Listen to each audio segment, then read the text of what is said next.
कोटा में 5 प्रसूताओं की मौत के मामले में भले ही चिकित्सा विभाग ने कारणों पर अधिकृत चुप्पी साध रखी हो, लेकिन 3 कमेटियों की रिपोर्ट की समीक्षा के बाद सामने आए सरकारी सच्चाई ने पूरे सिस्टम को सोचने पर मजबूर कर दिया।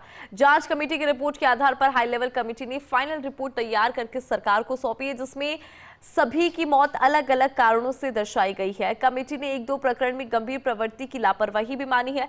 आखिर हाई लेवल कमेटी ने पूरे मामले में क्या क्या तथ्य निकाले, वो जानने के लिए देखी ये रिपोर्ट। कोटा में 5 प्रसूताओं की मौत के मामले में 1 माह से अधिक समय बीत गया है। 4 कमेटियों की रिपोर्ट मिलने के बावजूद चिकित्सा विभाग किसी भी अधिकृत बयान की स्थिति में नजर नहीं आ रहा है।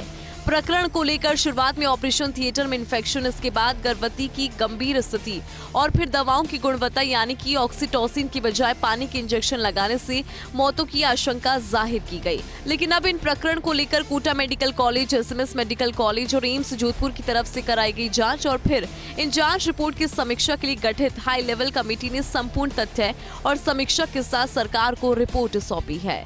हालांकि चिकित्सा मंत्री गजेंद्र सिंह खीवसर का कहना है कि फाइनल रिपोर्ट हमें मिल गई है, जिस पर एक्सपर्ट गायनोकोलॉजिस्ट के साथ चर्चा करके ही कुछ कहा जा सकता है। डिटेल्स आए हैं, फिगर्स आए हैं, जो हमारी टेस्ट रिपोर्ट्स है उनको वो एक बारी देख के स्टडी करके और उसके बारे में हम एक मंथन आज करेंगे कि इसका जो है मेन कारण या कुछ कारण जो हो सकते हैं, इसमें 2-3 भी कारण हो सकते हैं, उसको जो है हम आपको जनता के बीच में हम बताएंगे। चिकित्सा मंत्री गजेंद्र सिंह खीवसर जिस रिपोर्ट की समीक्षा का जिक्र कर रहे हैं, उसमें कई तरह की चौंकाने वाले तथ्य सामने आए।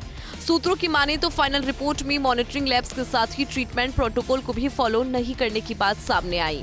कोटा में 5 प्रसूताओं की मौत पर गठित तीनों कमेटियों की तथ्य पर फाइनल रिपोर्ट तैयार। विभाग ने रिपोर्ट पर साथ रखी है चुप्पी, लेकिन सूत्रों के मुताबिक रिपोर्ट में कई तथ्य हैं। एक केस में प्लूमनरी एम्बोलिज्म का जिक्र, जिसमें शरीर में खून का थक्का जम जाता है।